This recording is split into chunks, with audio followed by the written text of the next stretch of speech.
அனைவருக்கும் வணக்கம். 2024 engineering counselling attend பண்ண போற மாணவர்களுக்கு ஒரு புக் ஒன்று கொடுப்பாங்க. புக்கா அது என்ன சார் புக் அப்படின்னு கேட்டீங்கன்னா, அந்த புக்கில் தான் வந்து பார்த்தீங்கன்னா தமிழ்நாட்டில் எத்தனை பொறியியல் கல்லூரிகள், எத்தனை இன்ஜினியரிங் காலேஜ் இருக்கு, அந்த காலேஜில் என்னென்னலாம் டிபார்ட்மெண்ட் இருக்கு, ஸோ அந்த காலேஜ் வந்து பார்த்தீங்கன்னா எப்போ ஆரம்பிக்கப்பட்டது, அந்த காலேஜில் வந்து பார்த்தீங்கன்னா டிபார்ட்மெண்ட்ஸில் எந்தெந்த டிபார்ட்மெண்ட் எப்போ ஆரம்பிக்கப்பட்டது, அது மட்டும் இல்லாமல் அந்த காலேஜ் அட்டானமஸ் காலேஜா இருக்கா, நான் அட்டானமஸ் காலேஜா இருக்கா, அதுல இருக்கக்கூடிய அனைத்து விஷயங்களையுமே நீங்க கட்டாயமா தெரிஞ்சுக்கலாம்.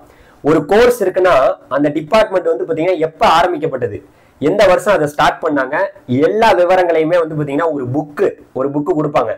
அந்த புக்கை பத்தி தான் இந்த வீடியோவில் நம்ம தெளிவா பேச போறோம். அதனால இது வரைக்கும் நம்ம சேனல் நீங்க சப்ஸ்கிரைப் பண்ணாம இருந்தீங்கன்னா சப்ஸ்கிரைப் பண்ணிக்கங்க. நானும் உங்கள் ட்ரெண்டிங் தமிழ் கோபி. ஹலோ டிடிஜிஎஸ். அதாவதுங்க, தமிழ்நாட்டில் முன்னாடியெல்லாம் வந்து பாத்தீங்கன்னா இப்ப எல்லாமே ஆன்லைன் கவுன்சிலிங்கா மாறிடுச்சு. எல்லாமே ஆன்லைன்ல தான் வந்துட்டு இருக்கு. முன்னாடியெல்லாம் வந்து பாத்தீங்கன்னா ஆஃப்லைன்ல நடக்கும். ஆஃப்லைன்ல நடக்கையில நம்ம வந்து பாத்தீங்கன்னா டிஎஃப்சி சென்டருக்கு நேரடியா போகும்போது ஒரு புக்கு ஒன்று கொடுப்பாங்க கையில. அதாவது டிஎன்இஏ புக்குன்னு சொல்லுவாங்க, டிஎன்இஏ புக்லெட் அப்படிம்பாங்க. அந்த புக்கை வச்சு நம்ம வந்து பாத்தீங்கன்னா நிறைய விஷயங்கள் தெரிஞ்சுக்கலாம். போன வருஷம் ஒரு புக்கு வந்துச்சு, அது கூட என்கிட்ட தான் இருக்கு. இப்ப நீங்க பாக்குறீங்க பாத்தீங்களா டிஎன்இஏ புக்கு, இந்த புக்கை பத்தி தான் நான் உங்கள்கிட்ட சொல்ல போறேன். இந்த வருஷம் 2024 அது எப்போ வரப்போகுதுன்னு எனக்கு தெரியல. அது வந்துருச்சுன்னா நிறைய விஷயங்களை நம்ம தெரிஞ்சுக்கலாம். அதாவது நீங்க நல்லா நோட் பண்ண வேண்டியது, இந்த வருஷம் எத்தனை கல்லூரிகள் அட்டானமஸா ஆயிருக்கு, அதை தான் நம்ம ஃபர்ஸ்ட் பார்க்கணும். எத்தனை கல்லூரிகள் அட்டானமஸ் ஆயிருக்கு, அது மட்டும் இல்லாம கல்லூரிகளுடைய அனைத்து விஷயங்களையும் ஒரு விஷயங்களையும் நீங்க இந்த புக்ல தெரிஞ்சுக்கிட்டாதான் கவுன்சிலிங் அட்டன் பண்ணல உங்களுக்கு ஈஸியா இருக்கும். என்ன ஈஸியா இருக்கு சார் அப்படின்னு கேட்டீங்கன்னா, இப்ப அந்த புக்ல வந்து உதாரணத்துக்கு நம்மளுடைய காலேஜ் ஆஃப் இன்ஜினியரிங் கிண்டி அப்படிங்கிற ஒரு கேம்பஸை பாக்குறோம். இதுல பாருங்களேன், காலேஜ் நேம் போட்டிருக்கு, அதே போல அந்த காலேஜுக்கு ஒரு கோடு ஒன்று கொடுத்துருப்பாங்க, அந்த காலேஜ் கோடு இருக்கு. அதே போல வந்து பாத்தீங்கன்னா அந்த காலேஜ்ல பிரின்சிபல் யாரு, அந்த காலேஜுடைய அனைத்து டீடைல்ஸும் வெப்சைட்ல ஆரம்பிச்சு அந்த காலேஜுடைய நம்பர், எல்லா விஷயங்களும் அதுல போட்டிருக்கோம்.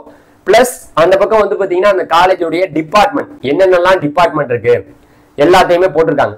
அந்த காலேஜ்ல என்னென்னலாம் டிபார்ட்மெண்ட் இருக்குங்கிறத பிரான்ச் கோடு அதுல உங்களுக்கு தெரியாது. பிரான்ச் கோடு வந்து அந்த புக்லயே இருக்கு, நீங்க போய் பாத்துக்கலாம். பிரான்ச் கோடு ஒரு இப்ப கம்ப்யூட்டர் சயின்ஸ் இன்ஜினியரிங்னா சிஎஸ் அப்படின்னு இருக்கும். அதனால நீங்க அதை நோட் பண்ணிக்கணும். பிரான்ச் கோடு ரொம்ப முக்கியம்.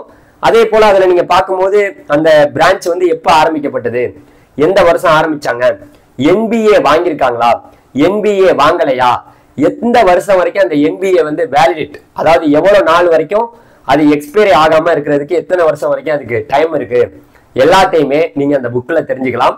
பிளஸ் வந்து பாத்தீங்கன்னா அந்த காலேஜ் அட்டானமஸா, நல்லா நோட் பண்ண வேண்டியது அதுதான். அந்த காலேஜ் அட்டானமஸா இருந்தா எஸ்ன்னு கொடுத்துருப்பாங்க, அட்டானமஸ் இல்லைன்னா நோன்னு கொடுத்துருப்பாங்க. இந்த வருஷம் அந்த புக்கு வந்து வருவதற்காக நானும் காத்து கொண்டிருக்கிறேன், நீங்களும் காத்துக்கிட்டு இருக்கீங்க.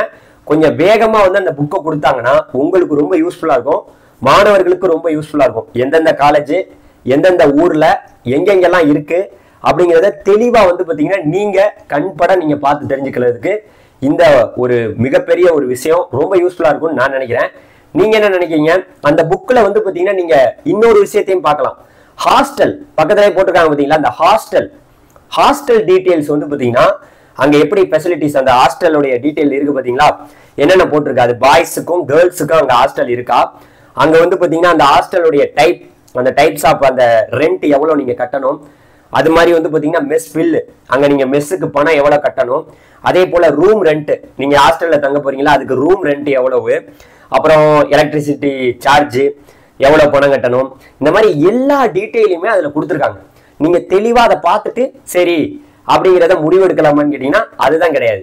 இதை போட்டிருக்காங்க. இதே மாதிரி இந்த 2024 கொடுக்க போறாங்க. கட்டாயமா வரும். புக்லெட் வராம இன்ஜினியரிங் கவுன்சிலிங் ஆரம்பிக்கப்படாது. இன்ஜினியரிங் கவுன்சிலிங் புக்கு வந்ததுக்கு அப்புறம், அந்த புக்கை நம்ம பார்த்ததுக்கு அப்புறம் தான் கவுன்சிலிங்கை ஸ்டார்ட் பண்ணுவாங்க. எல்லாருமே புக்கை பார்க்கலாம். அதுக்கு நம்ம சேனல் நீங்க சப்ஸ்கிரைப் பண்ணி வச்சுக்கணும். சப்ஸ்கிரைப் பண்ணி வச்சுக்கிட்டீங்கன்னா தானே உடனே எந்த அப்டேட் வந்தாலும் உங்கள்கிட்ட நான் கொடுப்பேன்.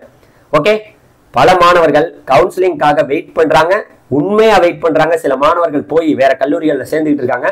அவர்களுக்கு கவுன்சிலிங் பாடம் எடுக்க வேண்டிய கட்டாயத்துல நான் இருக்கேன், நீங்களே இருக்கீங்கன்னு சொல்லிட்டு இந்த வீடியோ முடிச்சுக்கிறேன். இந்த வீடியோ உங்களுக்கு பிடிச்சிருந்துச்சுன்னா கட்டாயமா லைக் பண்ணுங்க, பல மாணவர்களுக்கு ஷேர் பண்ணுங்க. Thank you, bye bye DDGS. Thank you, by.